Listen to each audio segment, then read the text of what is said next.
Welcome to the Membership Guys podcast. Kick-ass advice and tips for membership site owners. What's up, everybody? Welcome to episode 183 of the Membership Guys podcast. I'm your host, Mike Morrison, one half of the Membership Guys. This is the number one podcast for membership site owners in the world. And today we've got a very, very special episode and a very timely episode of the show lined up for you. As it's the start of a brand new year, I know a lot of you guys are going to be in planning mode. You're thinking about what the next 12 months has in store for your business. And maybe you're starting to put together your plans for your content, for your marketing, promotions, launches, and all of that stuff. So I've actually invited on a previous guest to the show. I'm bringing on Janet Murray from janetmurray.co.uk. She is not only a marketing powerhouse and the host of one of the most popular online business and marketing podcasts in the world, she's also amazing at all of this planning stuff. She has a fantastic process for being able to plan out the next 12 months of your content for your business. And she's very kindly agreed to come back onto the show to talk about that process. So if you're in planning mode, or even if you're not, but you know that you should be, then you're going to want to get your notebooks out because Janet drops so much value, so much knowledge. You're going to be scribbling away at your notes. And then when the episode's done, you're going to go away and you're going to be able to map out a plan for your content marketing that will see you through for 2019. So without further ado, let's jump into my conversation with Janet Murray. Janet Murray, welcome back to the Membership Guys podcast. Thanks so much for having me, Mike. You know, you're kind of now in rare company. You're only the second person we've had on the show as a repeat visitor. You and Chris Ducker are the only two-time guests on the show.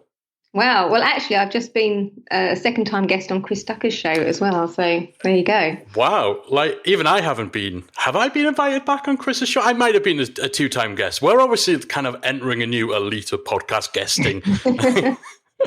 I'm really, really excited to have you on the show to talk about content planning because I'm a big process geek. Like, I'm really fascinated by other people's processes and how people approach their day-to-day stuff, their planning and all that sort of stuff. You know, when you see people on Instagram stories, like standing next to their whiteboard, or maybe they've got a notebook open and it's got all these real intricate plans. Like, I'm the person who is holding down and pausing that story for ages.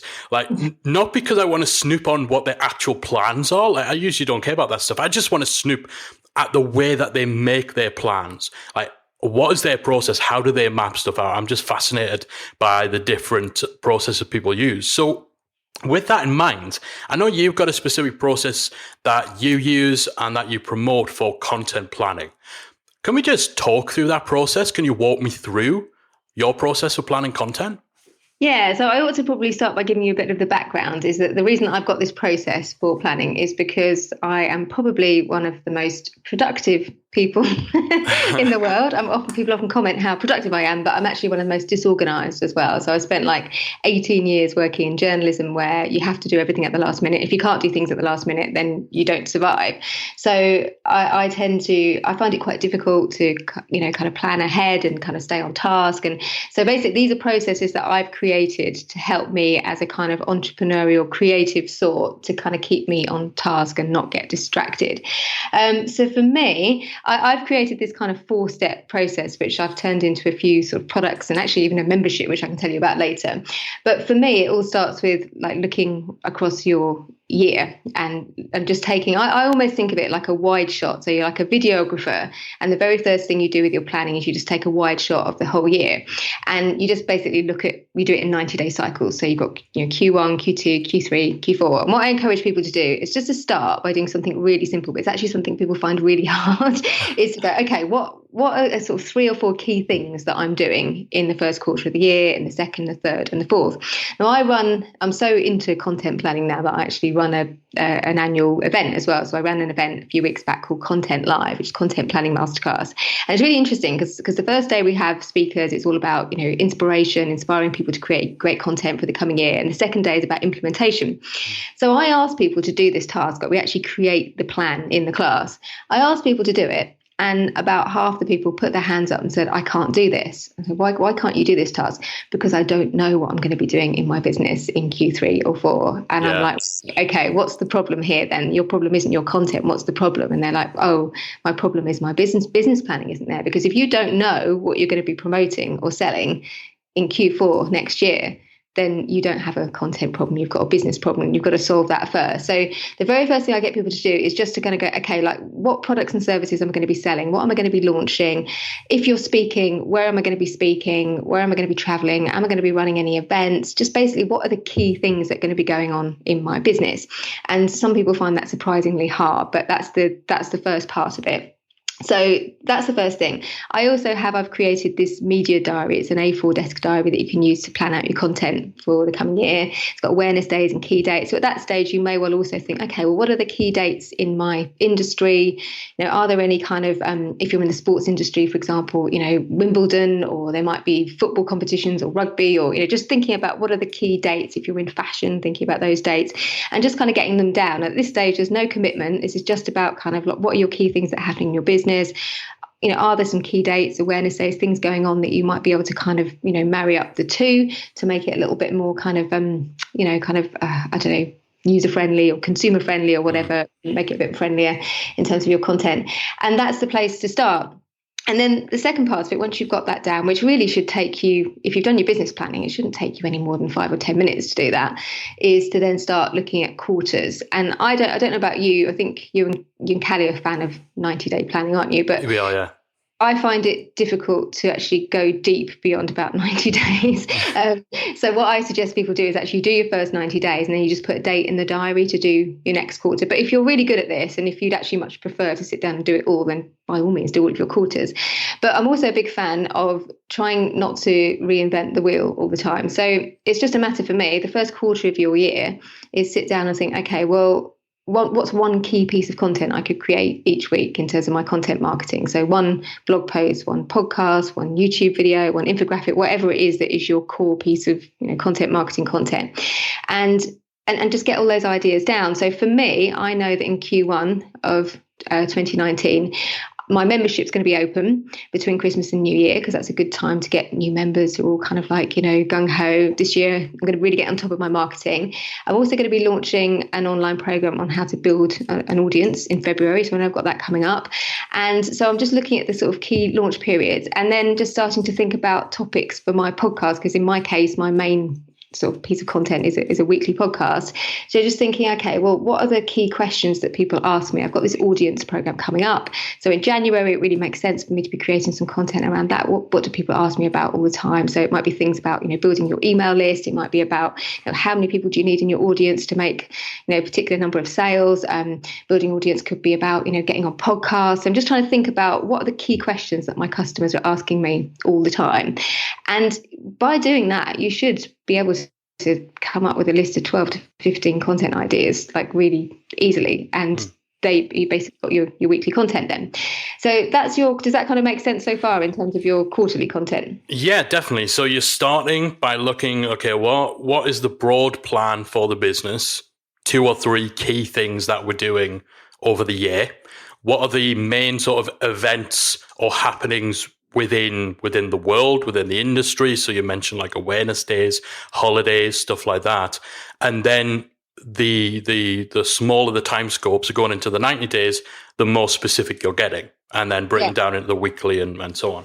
I like that. Yeah. And one thing that I found really helpful with the 90-day content, so I just think that most of us are probably creating too much content. One of my New Year's resolutions is to create less content next year, but just kind of purpose it more. But I actually had at my live event recently, I had Dan Knowlton, who you probably know is a digital marketing guy. And he talked about 3 types of content. I thought it was a really, really useful way of looking at it. So he was saying you should be creating like awareness raising content. So that's the first type. So say, for example, with my content planning content that I create. So just general things like how to put together a content plan for 2019. That would be an example of awareness raising content. Things like which scheduling apps are the best for your content in the coming year, that kind of thing. So very generic things that somebody might be searching for generally and not specifically related to your product or your service.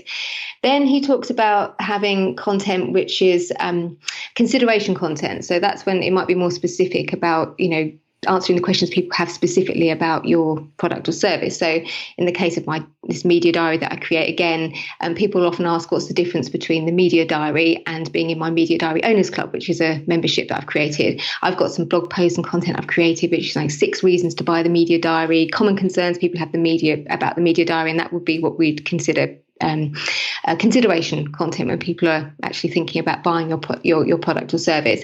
And then the last type is basically kind of purchase content. So, I did a Facebook Live, which was just specifically dedicated to, look, I'm launching my media diary, come along to my Facebook Live. You can ask me questions about it. I'll show you the inside of it.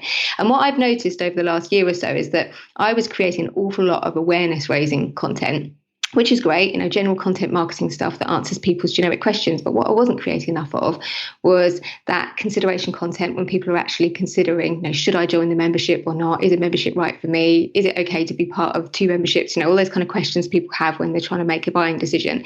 And also not enough of this purchase type content where you're directly just inviting people along. I know we've talked about this, Mark, but I do for my membership. I have open days where I invite people to come and look in the back of my website, and I invite my clients along. So again, sitting down and planning it in 90-day cycles like this, you've got your list of 15 ideas, and then you can think, okay, well, which ones are awareness raising, which ones are about consideration, which ones are about purchasing? Am I doing enough of each? Because if all of your content is awareness raising and it's just answering people's generic questions, then you may actually struggle on the sales side because you're not actually telling people that you've got products and services to sell. So that's why I think it's quite a useful process just to sit down and have a look at your 15 ideas. And then it's a case of just mapping it out, week by week. Okay, this is going to be my key piece of content I'm going to do each week. And that's pretty much your quarterly planning. That's your quarterly planning done. You've got a piece of content each week. Then it's moving on to the breaking that down week by week. And again, if you're focusing on just creating one really key piece of content a week, so I know that you create a podcast episode every week, and I know you also know Amy Woods as well of Content 10X. Of course, yeah. About this, about repurposing. But you can take if you're a podcaster like we are, you can take your podcast and you can strip out the audio. You can strip out you start as a video, you could do it as a video to start with, and you can strip out the audio, turn that into a podcast. You can get the transcript, you can turn that into a blog post. You can create little teaser trailers like I do for my podcast, but just taking sort of key killer quotes from your podcast episode. You can create little quote cards you can put on social media. And it's really easy just to go from one key piece of content a week. And I've got a process that I take people through where, you can turn that into 12 pieces of content really easily. Then you've got your weekly content, because then you've got things to post across the week, and you've just started with this one blog post, this one podcast episode, this one infographic, whatever it might be, and that's it. You've got your weekly content done. And if you want to sprinkle in some awareness days, if it's Valentine's Day or it's, I don't know, Thanksgiving or something, and you've got some sort of fun ideas around that. We were just talking before we got on this call about Christmas ideas, like I'm running a Christmas market for my members. But again, if you've sort of sat and mapped this ahead of time, you've got time to create this content, to be thoughtful about it, and to make it the best quality possible, rather than kind of always rushing. So that's your weekly content covered off, basically. If you're repurposing, if you're trying to take your one sort of cornerstone piece of content a week and you're trying to repurpose it, you've already got 12, 14 pieces of content there that you can spread across the week. And then we go to the daily planning. And I've got in my media diary, I've got like, I try and think about it platform by platform. So I've got like these kind of pro formas that you can use to write down what you're going to post on Facebook, on Instagram, on LinkedIn, or wherever you happen to be active. And I recycle a lot of stuff, to be honest. So I might take a Facebook post about an upcoming podcast episode. I might tweak it slightly and then have it go out on Instagram another day. I might then tweak it ever so slightly for LinkedIn. But for me, it's all about, if you're just working on this one key piece of content a week, then actually you can even turn that into email marketing. There's so much stuff that email marketing, I was going to say, so much stuff that you can do with that the daily stuff becomes easy, because then it's just a case of, okay, well, I've got this content, I've got all these little pieces, what am I going to post on each day? So does that kind of make sense in terms of sort of logical breakdown? Yeah, absolutely. And I think that whole thing of essentially each week becomes a theme that is centered around that core piece of content. But, rather than trying to do 2 or 3 different things every single week, which is just going to get overwhelming for you, it's going to get overwhelming for your audience. And you're not really going to get the most bang for your buck. If you put out a podcast episode and that's it. That's the full mileage you get out of that piece of content. And then 2 days later, you've got a blog post and that's it. You don't do anything else with that blog post. You're not really getting the full impact. So I like that idea of having essentially each week is centered around just one piece of content, and then your social updates, the repurposing of that content into other format, that all happens within that week. That just means you can stay focused on the topic as opposed to, okay, here's just another bit of content I'm throwing out into the world. Yeah, so I think there is some real value to theming your weeks. And something I've thought about as a membership site owner as well is whether it might work to link that to my membership content as well. Because my membership content, we have a monthly theme. So we have 4 themes that the membership's based around. And the first is money, the second is audience, third is authority, and the fourth is visibility. So it's quite feasible. In the end, I thought about it and decided not to do it. But it's quite feasible that I could tie my membership content in really closely with my free podcast content as well. And in the end, I thought about it and decided, for various reasons, that it was actually more valuable for me to tie my content in around my launches and sort of, if I'm launching a program on building audience in February, it really made sense that I focused on like audience building type content. But I think this is what kind of like the magic that happens, because you start to see patterns and you start to see how you can link things up. So I have a Twitter chat on a Monday evening, and we've got into the process now where we launch my podcast episode on a Monday evening. It goes out at the end of my Twitter chat. So we create, basically the theme of the Twitter chat is the same as my podcast. And so everything kind of aligns really nicely. And I think when you start to just think about this one piece of content a week, and of course you can be scheduling all of your library content to go out on social media, to be repeated on Facebook and Twitter and everywhere else. It doesn't mean it only goes out during that week. But I think when you've got a real focus that week, it can just really help to bring everything together and to help that stop that feeling of overwhelm that you can get.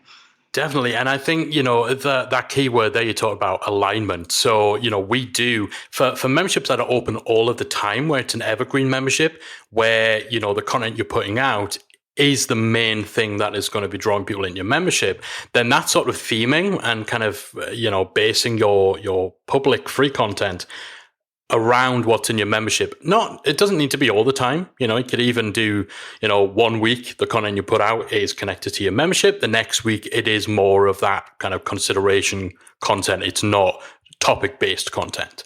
But for launches, I think, as you said, centering your content around those launches, it wouldn't make sense if you were putting out content that all directly tied back to your membership when your membership isn't open, because you're whetting people's appetite and then telling them they've got to wait 2 or 3 months for the meal. So it's about, I think this is kind of the theme coming through. It's about just taking that step back and looking at the whole picture. Right. So it's not just, okay, I've got a podcast to put out this week. Pick from a list of 50 topics and that's it. It's done. Thinking about how it connects to what's going on in your business. If you've got a membership that's open all the time, that people can buy all the time, and you're putting out content that week about a particular topic, then it makes sense, right? To tie in your public stuff. But if you're not open all the time, but you've got a quarterly launch, then again, it just makes all of this makes sense. It's just the logical thing to do. Yeah, right? yeah. definitely. Yeah, and I mean, I've thought about things like with the membership. For example, if I know I've got a masterclass coming up in my membership in a particular month, it could be that I could put a bite-sized version of that out as a podcast episode, and then you could say, look, if you want to get the full one, then you can join my membership. Like, there's so many different ways when you're trying to kind of just, I think we use that word alignment, and you're trying to line everything up, and just trying to think. I was just trying to think, what's the easiest way? Like, why am I creating this content? Well, ultimately, I want to make sales and I want to attract customers and clients. So if I'm trying to think about all the time about not just putting out a podcast episode for the sake of it, but what's the call to action? Like, what do I want people to do this week? Is it want them to join my membership? Is it this week that I want them to get on my wait list for something else I've got coming? Is it that I want them to join my mastermind or whatever? And I think when you start to do that, it just all becomes a lot easier, because you get much better ideas, you get much better at balancing, that awareness raising content with the consideration and the purchase content, and it all just comes together, and it's just, life is just a lot less stressful when you do it this way, I think. Definitely. And because, if you are creating launch content around a particular, focal point, then your head is in that space. You're already thinking, you're already in that zone of talking about a particular topic or a particular product or particular aspects of your membership or the thing that you're launching. So while you're there, it kind of does make sense to create your blog post at that time, rather than having to, jump from one thought process or one topic to another, and it all being a bit disjointed. Now, you mentioned that this process kind of came about from scratching your own itch, really. So you didn't always have this robust process for your content planning. Is it fair to say, was there a point where you were just winging it? And how, for you as a business owner, how different do you find things now compared to maybe, at the beginning of your entrepreneurial journey, where perhaps it was just a little more day to day? Or have you actually, have you always been mega organized? You've just kind of put a little bow on top of that recently? I mean, I've always sort of stuck to, like, public accountability is important for me. Like, it's quite motivating for me. So I had a podcast that, this up until recently, it's gone out on a Tuesday and a Friday, so I knew people were expecting it.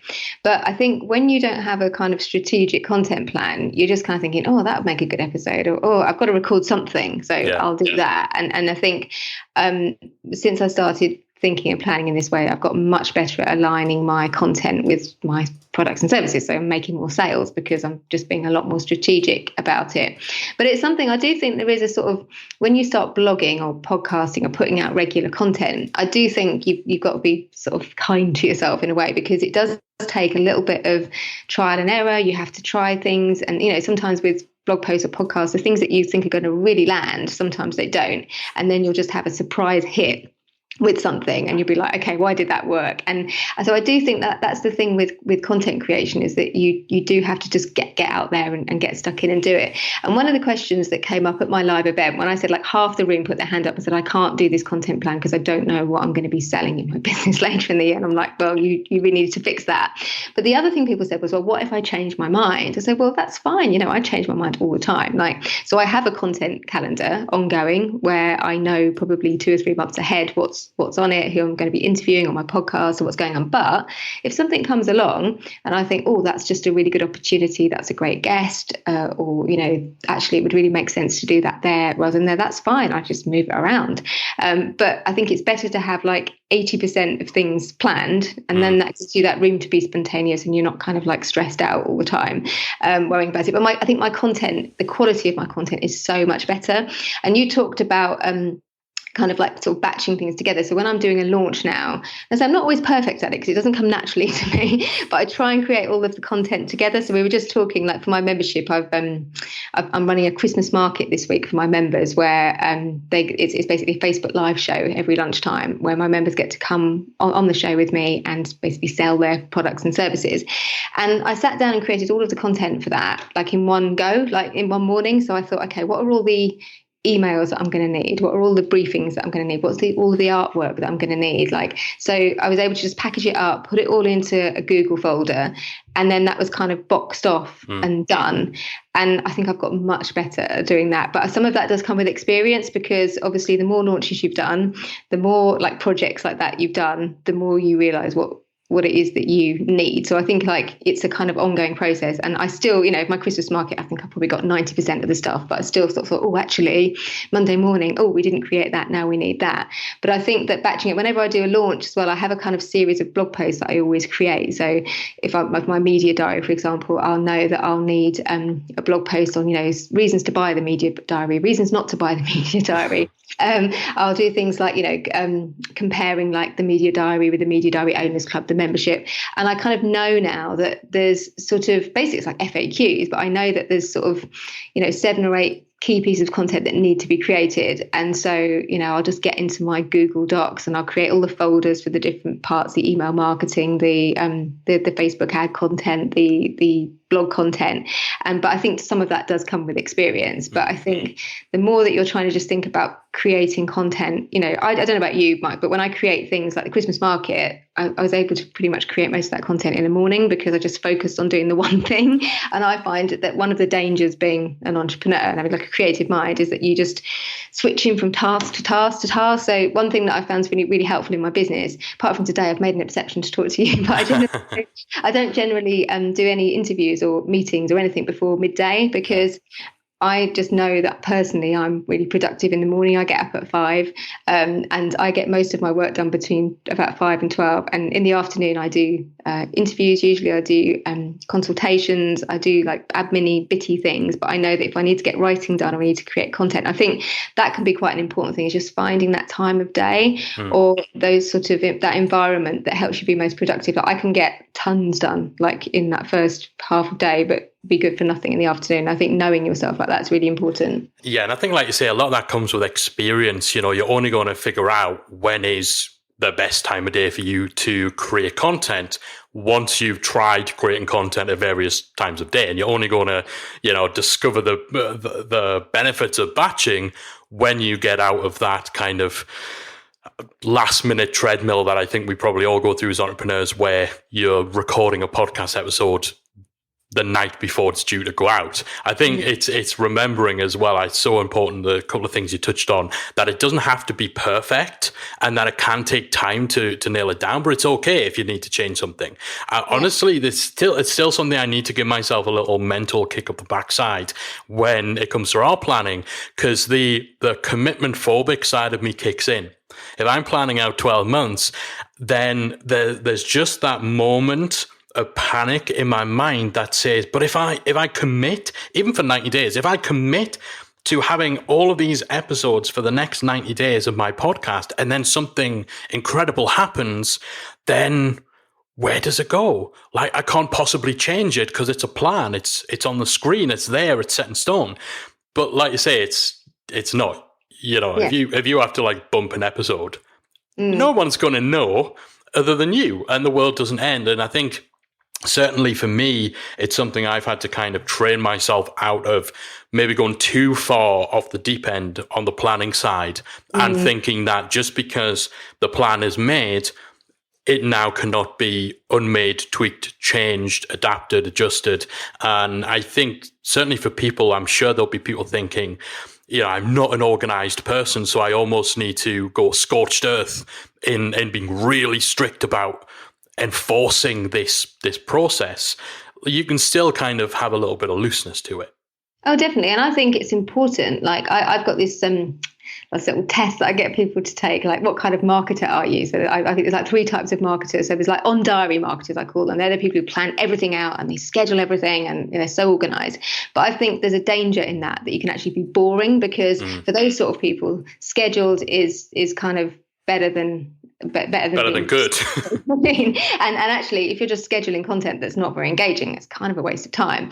Then the other type of marketer is the on-the-go marketer. That's someone like me. So I'm just walking along the road, I see something interesting, I take a picture of it, and then it's up on Facebook or Instagram stories, and I get tons of engagement. And that's just my natural way. And I struggle a bit more with the scheduling side of things. But the danger, obviously, with being an on-the-go marketer, if that's your strength, is that while you can create this really kind of fun, interactive content and get loads of engagement, sometimes you struggle a bit with the scheduling. And then the other type of marketer is the on the to-do list marketer, and they're the ones who read all the books, join all the memberships, do all the courses, but don't actually ever create anything. And I think obviously the danger there is that you never, so just being kind of, sometimes I actually think being too organized and not having any room for, because I always say to people that if you're too organized and scheduled, your content can be boring, it can be dull, and, you just posted it rather than thinking about whether people are actually going to engage. Yeah. And I sort of say to those people to prepare to be innovative. So when you're going along to an event, like, think about what equipment you would need, and like you can practice being innovative and being spontaneous. And actually, I think that kind of content can be a lot more engaging, actually. So I do think it's important to have that spontaneity and not to beat yourself up if something good comes along. And like you say, nobody's going to know, but also it's just so good. Like, I was really sick at the beginning of this year. I'm really hoping it's not going to happen this year, but when I stop, sometimes you get sick. And literally, I just have never been so, I had a virus, I just couldn't shake it. But knowing that I had some podcast episodes that were already pre-recorded, they were set up, even when I was feeling awful, all I had to do was go and kind of record the intro, if that. I mean, that's just priceless. And when you're traveling, like, you and I, we both travel and speak, don't we? And like, it's just really difficult sometimes to get it done when you're traveling. But if you know you've got 3 or 4 podcast episodes in the bag, it means that, if something doesn't quite go to plan, or, you have a bad interview, like, if you're a podcaster and the quality is not good or whatever, you have to do it again, or you forget to record it, like has happened to me sometimes. Knowing that you've got something that you can substitute. And the other thing I was just going to add actually is that one thing I find really helpful, and this is probably my journalism background coming in, but I think where people find content hard is when they see content like separate pieces of content. But I almost see myself as like a magazine editor. So I see all of my content, and I see myself like I'm editing this like magazine, and that magazine actually includes my membership content as well. And so I've got all of this content, which is part of my weekly magazine or my monthly magazine or whatever. And I think when you think about it like that, that's when you start to see all the regular slots. It's when you start to see the bits that could link to each other. It's when you start to see the bits that are repetitive, and maybe you don't need to, write a separate post for Facebook and LinkedIn and Instagram. Perhaps you could, just tweak them or whatever. And I think it can be helpful to see it all as like one rather than just individual pieces of content. And that's when it can get quite stressful.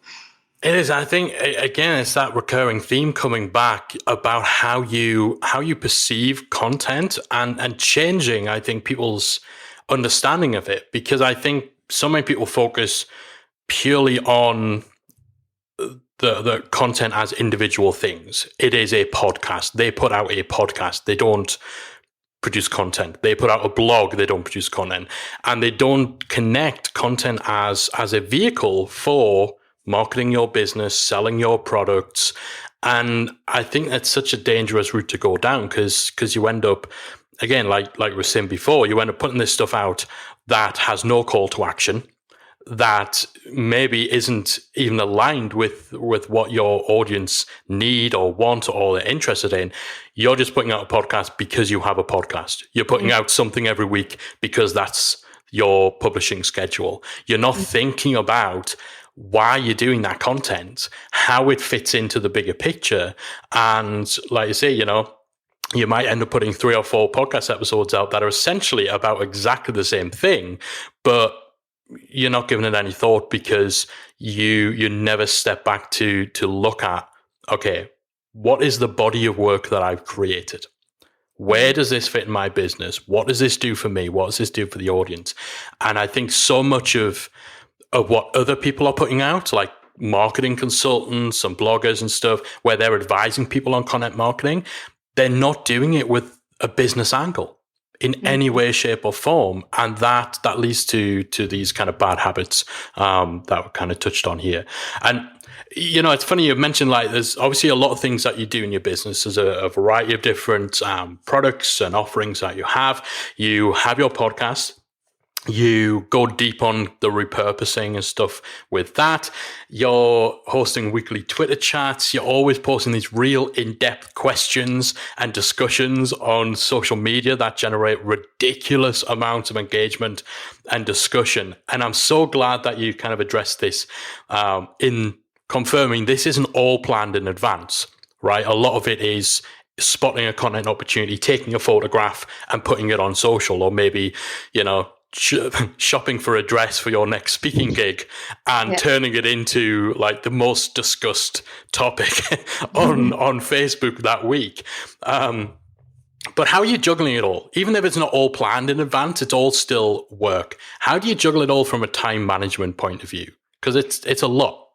Yeah, well, my motto is everything is a content opportunity. So I'm always looking for things like as I'm going about my business that would make a great post. But I mean, I'm outsourcing now. Obviously, I didn't have that luxury at the beginning, but I've got somebody that helps me with my content. So with the podcast, there's a workflow. So I literally just record the actual audio, and then it goes to an editor, and then somebody takes it from there and writes the show notes and creates all the social media posts and all of that. So that kind of frees me up. Then I've got podcast editor. I've got somebody who helps with the membership content. So I've actually got somebody whose job it is to, when members ask questions in my Facebook group, to actually point them to the content, because often they'll ask a question. So, well, we know we've got a class on that. So I've paid somebody to watch all of the videos, and then they can direct people to the content. Even actually, we have a weekly office hour of a Zoom call on a Wednesday afternoon, and I get my assistant to watch that back and to create notes from it, so that when somebody asks a question, you go, we could discuss that on Wednesday at timestamp 10:12. So it's kind of like outsourcing. I'm not brilliant at it. I'm getting better at it, but that takes time and experience as well. I've got somebody that helps with my email marketing. I've got somebody that helps with my events. So I've got a team of about 5 or 6 contract. I've got a designer who works for me probably about 25 hours a week. So this has been a journey. I didn't just suddenly kind of wake up like this, and I had to do a lot of the stuff myself. But I do really see the value of when you outsource. I still find myself sometimes doing things I think, oh God, like, why am I doing that? I was just posting some of the stuff onto Facebook earlier on today, and I was like, that's because I wasn't organized enough to get this to the person who could have done it for me and saved me this time. But when you are organized and you've got systems and processes and you've got standard operating procedures to follow, like we have with our podcast and things like that, then, I've just been clever about outsourcing and just thinking, well, yes, I could sit and learn how to do that. The podcast editing, I could sit and learn how to do it. I probably would quite enjoy it, but actually it's much better for me to outsource, because while somebody else is doing that, I could be bringing more money into the business. So that's really how I manage it. And I think the people I see who are growing their businesses quite quickly and their memberships quite quickly, they're the people who are willing to take a few risks like that. I think sometimes it can sound really scary to pay somebody else to do something that you think, well, I could do that myself. Yeah. That's what frees you up. For me, what I'm really trying to do now is just focus on the things I do best. The things I do best are creating content. And I'm good at creating spontaneous content. Only I can do that. Those little things that I see when I'm out and about, and Instagram stories, only I can do that part of it. And teaching and, content and teaching, that's pretty much it. And sales, that's probably my things that I do. And I try and outsource everything else. But, that has been a journey. It hasn't just happened like overnight. Yeah, I think, that again is so worth reiterating, because so often someone who's maybe really early on in their journey in content marketing will look at somebody like yourself, where you're putting out a lot of real awesome content, and they don't see what's behind the scenes, and the fact that over the years you built up your business piece by piece to the point where you can put out the volume and the quality of content that you're putting out there. And I always like the little saying, you want to be the rock star, not the roadie. You show up on stage, the microphone is there for you, the equipment's all, you don't need to know about audio mixing and all that sort of stuff. You're there to sing your songs. And so, that, I agree, is a massive challenge. I had that with our podcast in the editing of it, because, my shows are usually solo shows. They're usually short. And I'm in good habits when recording, you clap twice into the mic and all that. So I can edit my own podcasts really quick. I have a weird skill for being able to speed edit, but it's not the sort of thing I should be doing. And so it's not even just about freeing up the time outsourcing to other people. It's about freeing up your mental bandwidth and also making sure that your mentality is one where you think about, okay, what resource in my business is best utilized for these different tasks. And I think that switches your whole approach to business. And certainly for us and for yourself as well, I think the difference that can make in terms of what it enables you to do, but just in terms of how you run your business and think about your business and think about that bigger picture that we keep talking about here, outsourcing and building that team is just such an important thing. No, definitely. I really agree. Yeah. Definitely. So you mentioned your media diary a few times. Callie, we have a copy. It's fantastic. Like it came, I was like, wow, this is actually like really meaty and and substantial. You know, there's a few planners around, and sometimes you get it. It's like, dude, I could have just bought this from WA Smith's and stuck a funky logo on the front of it. But your media planning diary is like really, really good.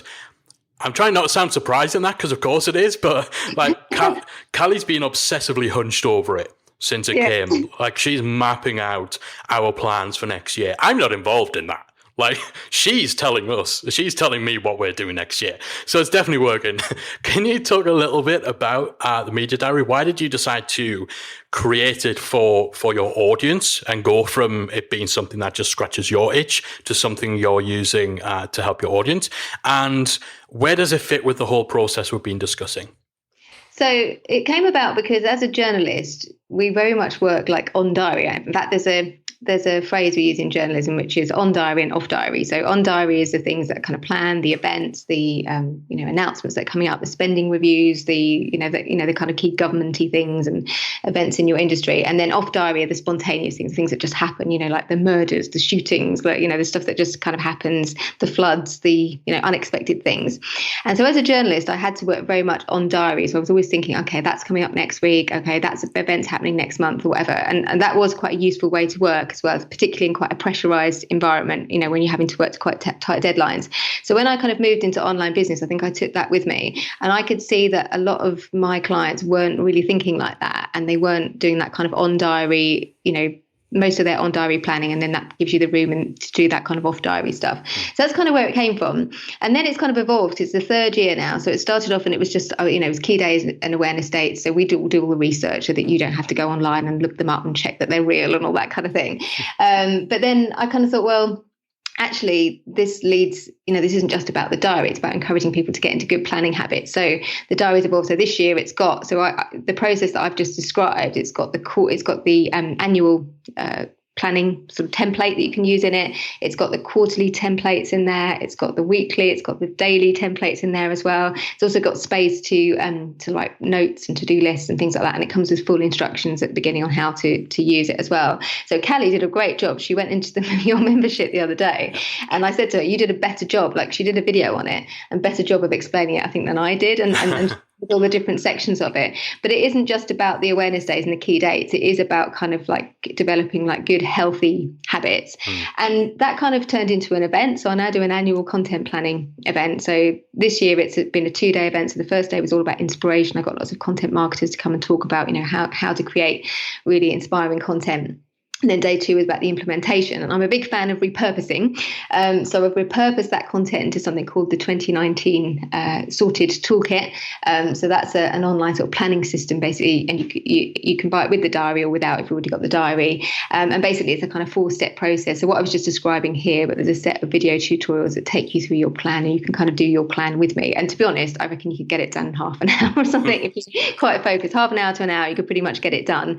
And but I've also got the media diary. What happened after the first year, and this is kind of about responding to your customers' feedback, is some people were coming back to me the second year saying, I really love the diary. It looks really beautiful, because that's one thing that's kind of with my brand, I've got a fantastic designer I work with and everything looks really beautiful. So we've got 4 choices of cover, and we always do a thing like, which cover should we go for? And people vote on their favorite covers before.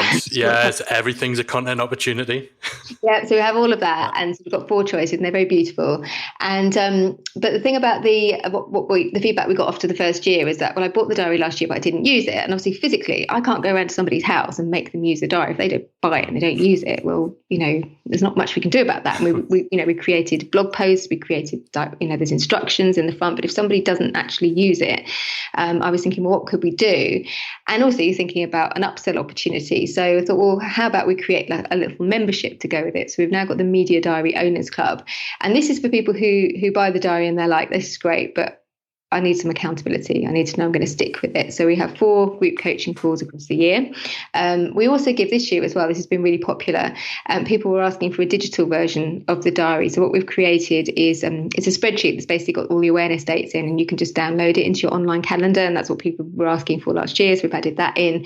We've got additional printables. So if you don't want, the diary is so beautiful that some people say, I don't want to write straight into it in case I do it wrong. So we've got like printables as well. So you can print off as many copies of the annual planner, the quarterly, the daily, so you don't have to actually write it in your diary first off as well. And so, yeah, we just tried to think about, the problems that people were having. They were buying it, thinking it was beautiful, but how could we help them use it? There's a Facebook group to go with it as well. And the Media Diary Owners Club has been really, really popular, actually. And as a membership model, I was saying this to Callie the other day, that it works really well because once it's all set up, it's a lot of work to create the diary. It takes a lot of research, researching all the dates and, the design of it. It takes ages and all the marketing and everything. But once it's set up, and the Media Diary Owners Club is fairly, from a kind of membership point of view, it's kind of quite minimal in terms of my time. There's just the 4 coaching calls across the year. I've helped to run the Facebook group. Obviously, a lot of the content is repurposed. We repurposed some of the content from my live event as well. So actually, from a kind of membership point of view, it's great. It works really, really well. It gives people the support they need, but it doesn't kind of overload me in terms of my time. So yeah, that's kind of how they all fit together and how I've sort of monetized that opportunity. I love that. I love the fact that, your membership and everything that you're doing for your audience, because obviously your Love Marketing membership is a big part of your business, but then that's presumably kind of spawned the Media Diary a little bit from having that audience kind of telling you their problems and what they deal with. And then that Media Diary has then spawned another almost micro membership kind of spinning off from that. That it's not this big behemoth that you have to spend, 30 hours a week running and maintaining. It's something that's relatively self-sustaining. And I'm betting a lot of our listeners, their ears are pricked up right now thinking, hold on, you could have like another membership, just kind of spinning off something. But I think that again, just demonstrates just how important it is to look closer at the individual pieces of the puzzle that we have, to listen to feedback, to think about, okay, well, if someone has this, what else might they need? Or if someone has this, but it's not solving their problem, what obstacles are in the way and how could we address that? And I love the fact that that's led to another membership. I've got a feeling you might be getting tapped up by Callie to be on the new series of Behind the Membership. I think you've been on it. Have you been on Behind the Membership before, Callie's podcast? Have, yeah. You have. I've got a feeling you might be our first 2-time guest on that as well. Because, I'm saying this and then Callie will be like, I've already got everything planned out for that podcast because, of course, she does, because she's using the Media Planning Diary. All right. If people want to get their hands on the Media Planner, where can they go to get that, and where can they get more advice from you? Okay, so the best place to head over to is my website. So it's janetmurray.co.uk. And if you just go to the shop, so it's janetmurray.co.uk/shop, you'll find the diary, you'll find the toolkit, you'll find the Media Diary Owners Club. And, any questions, if you've been listening to that, think I don't know which one's right for me, then if you drop us a line on janet@janetmurray.co.uk, and someone in my team will be able to advise you on which is the right one for you. Perfect. Janet, thank you so much for coming on the show. The process and planning geek in me is now quite giddy. I want to actually go down and see what plans Callie has made for our business in the next year. It's always a pleasure. I know our audience are going to get a lot out of this. And what a way to start off the year to get your next 12 months all mapped out for your content and your marketing. Head on over to Janet's website. Get your hands on the diary. That's going to help you do that. Janet, thanks again. Thanks so much, Mike. Thanks once again to Janet for coming on the show. I always love talking to Janet. She is such a smart cookie, and she is a content machine. But now you understand why she's a content machine, because she has a plan, she sticks to it, she has a team that she's built up over time, and she doesn't get hung up on making sure everything's perfect and that a plan is rigidly adhered to and all that sort of stuff. I think some of the most important things that we talked about there. First of all, the importance of actually taking a step back and looking at the bigger picture. Not only in terms of getting the context for your planning and thinking about what sort of things you need to take account of, but also for thinking about why you're creating the content that you're creating and when the best time is to actually put out certain content in order to maximize its benefit and its usefulness for your business. Getting your content aligned with everything else that's going on in your business and actually having a purpose for the content you're creating rather than just creating stuff for the sake of creating stuff. I also thought that Janet's point about not getting everything perfect, not getting too fixed and too rigid with your plan, allowing for a little bit of flexibility, but also recognizing that sometimes this stuff does take time. And it is an evolution, and sometimes you have to try stuff out and fail and have to get things wrong in order to figure out the way to get things right. As Janet herself says, not everything she does is absolutely perfect. Her process and her own content planning isn't always 100% perfect. The same for us.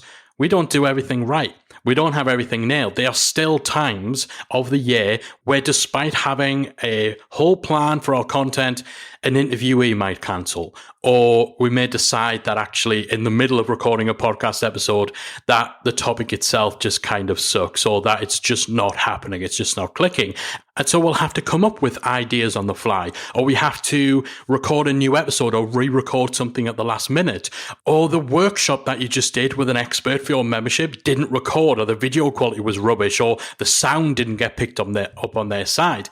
This sort of stuff happens. It's normal. It happens to all of us. And so I think these sorts of things are definitely worth keeping in mind when it comes to thinking about your long-term content planning and when mapping out what you're going to be doing over the next 12 months. So hopefully you found this episode useful. Please do head over to Janet Murray. That's Murray with 2 R's, MURRAY.co.uk. Lots of awesome advice from Janet, and if you head to her shop, you'll be able to get your hands on the media diary that we talked about, as well as a few other tools that's going to help you stay on top of content production during 2019. That is it from me from this episode. Thanks again to Janet for being such a fantastic guest and sharing so much knowledge. I'd love to hear what you thought of the episode. Hit me up on social. On Twitter, I'm at Membership Guys, or let me know inside our free Facebook group. You can find it by searching for Membership Mastermind on Facebook, or type in talkmemberships.com into your browser. That will redirect you to the group. Let me know what you thought of the episode. And if you want to thank Janet for all of the wisdom that she shared and let her know what you thought about the interview, then she's on Twitter at Jan_Murray. Send her a tweet, let her know you've listened to the episode, send her a bit of love, and thank her for the knowledge bombs she has dropped today. That's it from me. I'll be back again next week with another episode of the Membership Guys podcast. If you've enjoyed today's episode of the Membership Guys podcast, we invite you to check out the membersiteacademy.com. The Membersite Academy is the essential resource for anyone at any stage of starting, growing and running a membership website. So whether you're still figuring out what your idea is going to be, or whether your website is already up and running and you're just looking for ways to grow it and attract new members, then the Membersite Academy can help you to get to the next level. With our extensive course library, monthly training, exclusive member-only discounts, perks and tools, and a supportive, active community to help you along the way with feedback, encouragement and advice, the Membersite Academy is the perfect place to be for anyone looking to start, manage and grow a successful membership website. So check it out at membersiteacademy.com.